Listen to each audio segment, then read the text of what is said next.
The lobby of the Hargrove Grand smelled like money. Not new money, old money. The kind that had been sitting in trust funds long enough to grow its own personality. Ellison Parrish walked through the revolving door at 4:47 in the afternoon carrying nothing but a leather portfolio case and a phone he hadn't checked in 3 hours.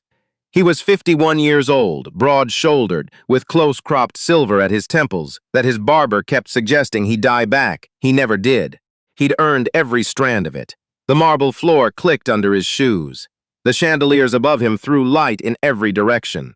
Ellison Parrish had stood in this lobby before.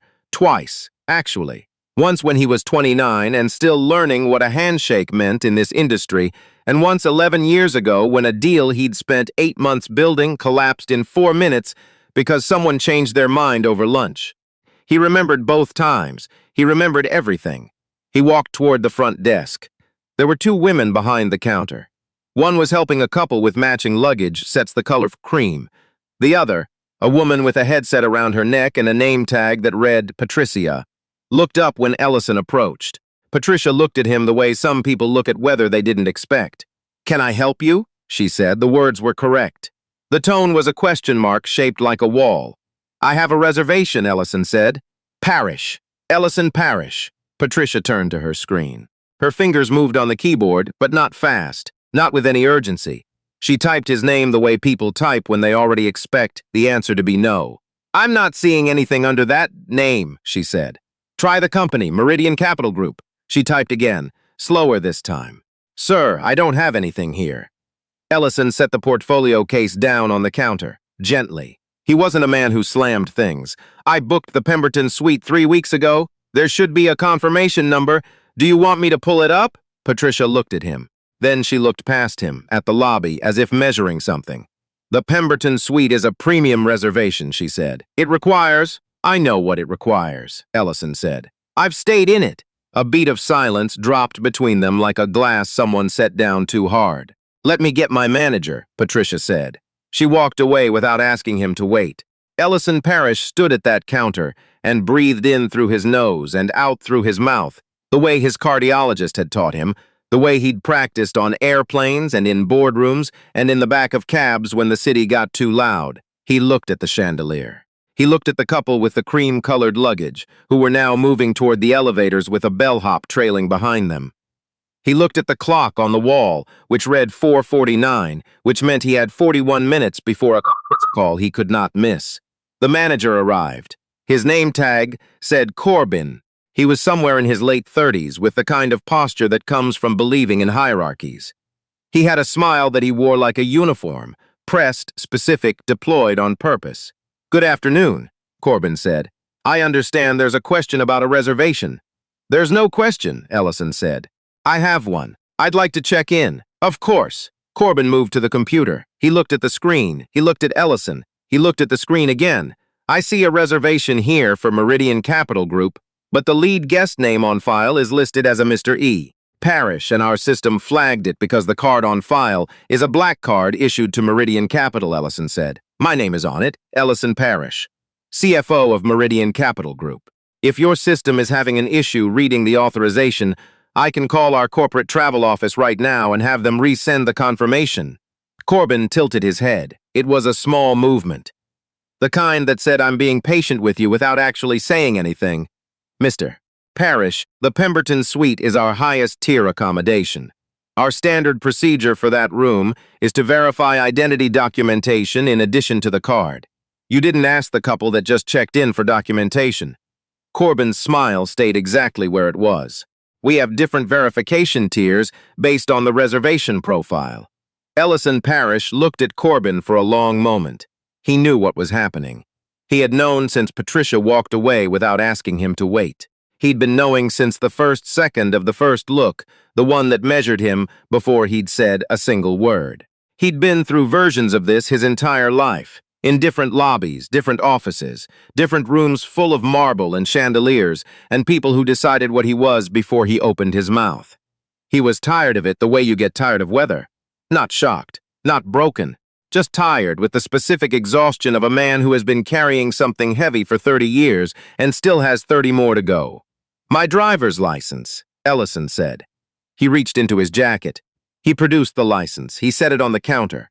Corbin picked it up. He read it with the same theatrical slowness of a man who has never once been on the other side of that counter. He turned it over. He checked the back as if driver's licenses had secrets.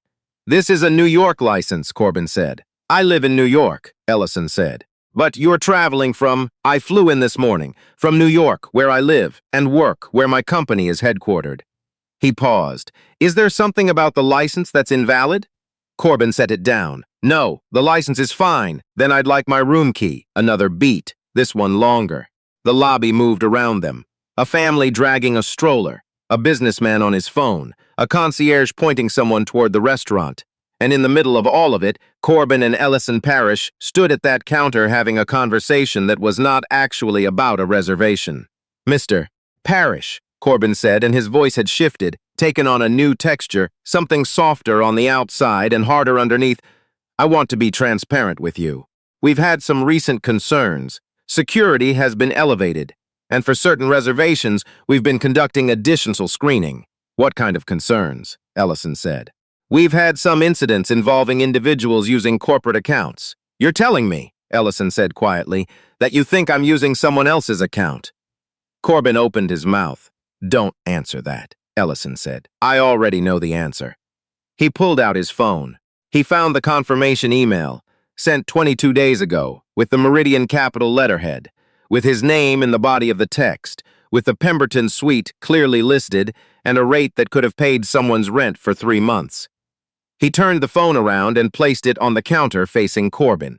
Corbin looked at it. His expression didn't change, but something behind it shifted the way a house shifts when a foundation settles wrong. "I see it," Corbin said. "Good." Ellison said, "I'd also like to show you something else." He opened the portfolio case. He pulled out a single sheet, printed on heavy stock, the kind that cost something, the kind that meant something.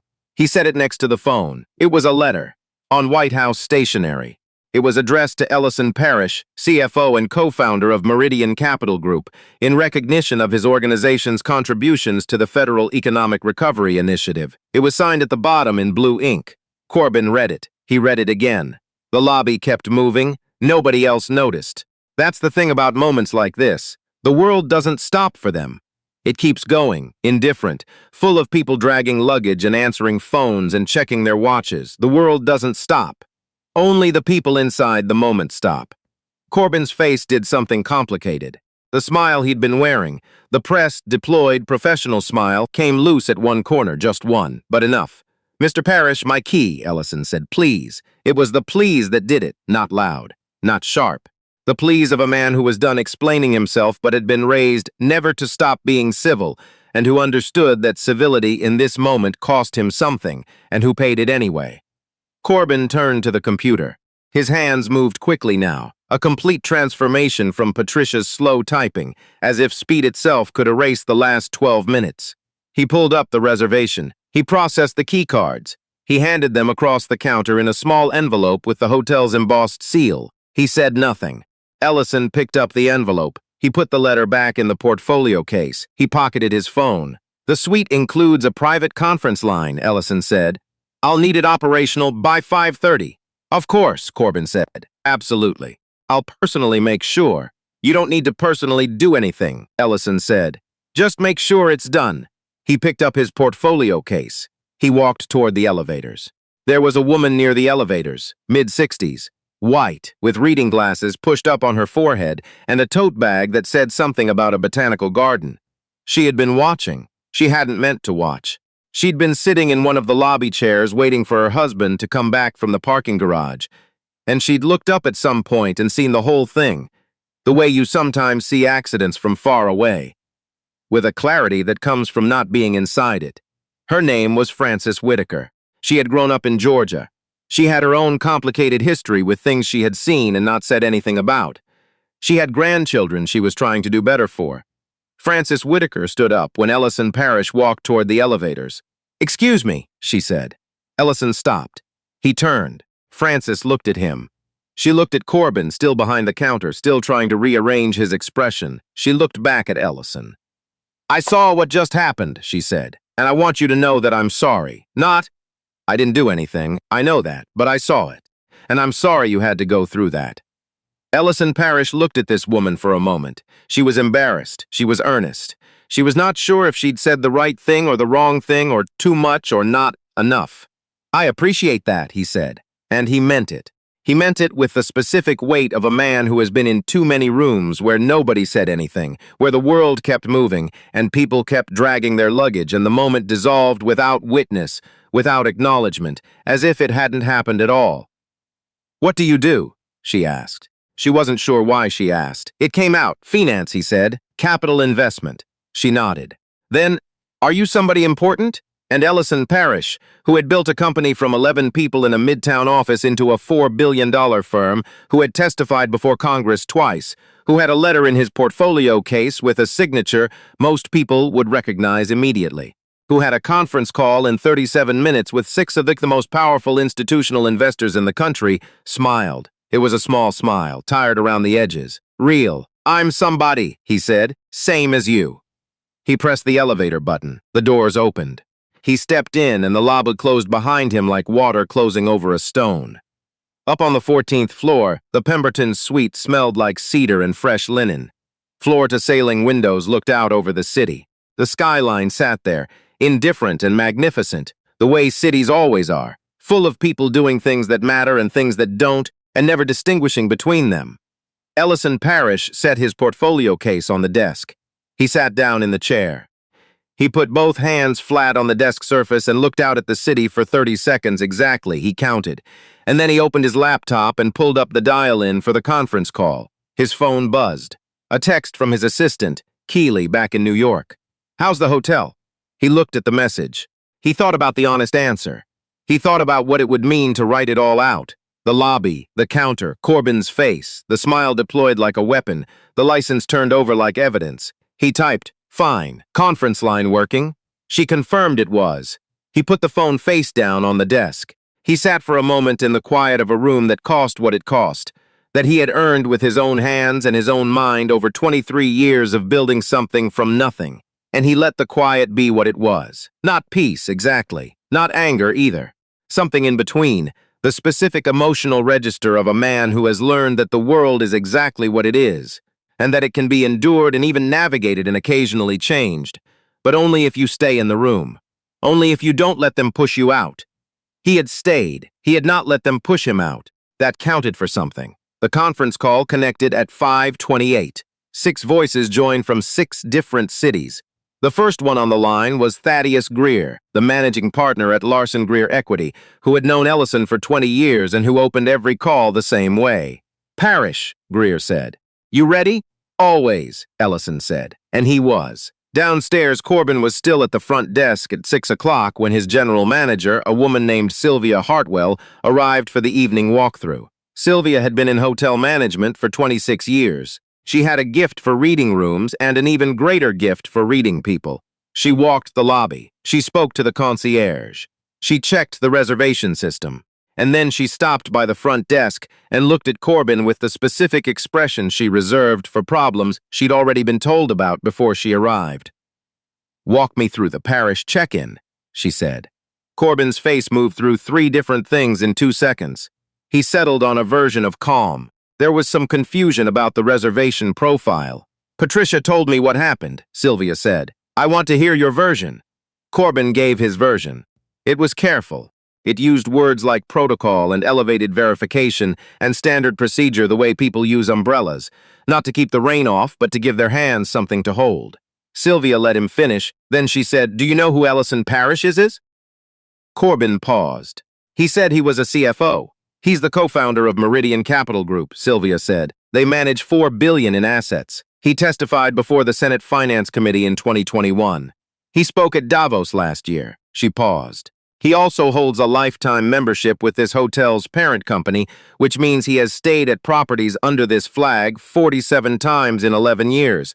That's in the system, under his name, which was in the reservation." Corbin said nothing. "I want to be very clear with you," Sylvia said, and her voice had gone quiet the way that voices go quiet when they mean the most.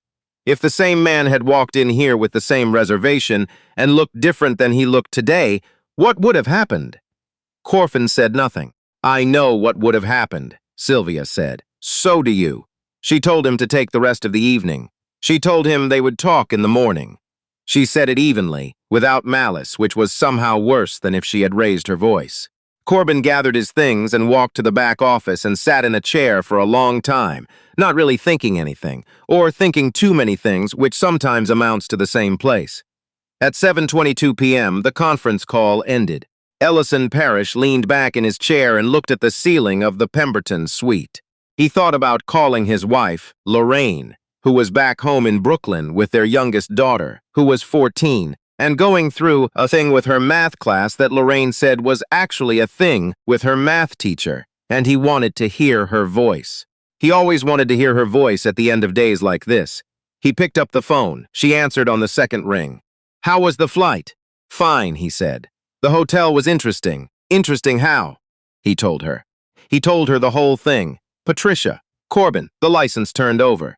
The identity verification that nobody else in the lobby had faced, the word protocol used like a door. He told her about Francis Whitaker near the elevators and what she'd said and what he'd said back. Lorraine listened. She always listened without interrupting, which was one of the things he had loved about her since the first month they knew each other. Before they were married, before the company, before all of it. When he finished, she was quiet for a moment. "You stayed," she said. "I stayed." "Good," she said. And then, "You hungry?" He laughed. It came out bigger than he expected, the kind of laugh that needed somewhere to go and finally found it. "Starving. Order room service. Order something expensive. They owe you." He ordered the steak. He ordered it the way his cardiologist had told him not to. He sat by the window and watched the city do what cities do at night, which is refuse to stop, which is its whole reason for being, and he ate slowly, and the food was good, and the skyline was exactly what it had always been. In the morning, he had 3 meetings, a site visit and a dinner that had been on the calendar for 6 weeks. He had 41 years of work left in him, maybe more. He had a daughter learning to argue with her teachers, which meant she was learning to argue with the world, which was the most important thing a 14-year-old could learn. He had a company that 11 people built into something $4 billion large, and he had a letter in his portfolio case from an address everyone knows. And he had the memory of Corbin's face when he read it.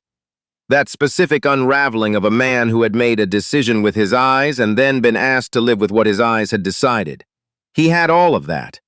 But what he thought about, eating his steak by the window, was Francis Whitaker, a woman who didn't owe him anything, who had been sitting in a lobby chair waiting for her husband, who had seen something happen and stood up and said, "I saw it, and I'm sorry," not because she could fix it, not because she had any power over what happened, or what came before, or what would come next, just because she had seen it, just because she thought it mattered to say so.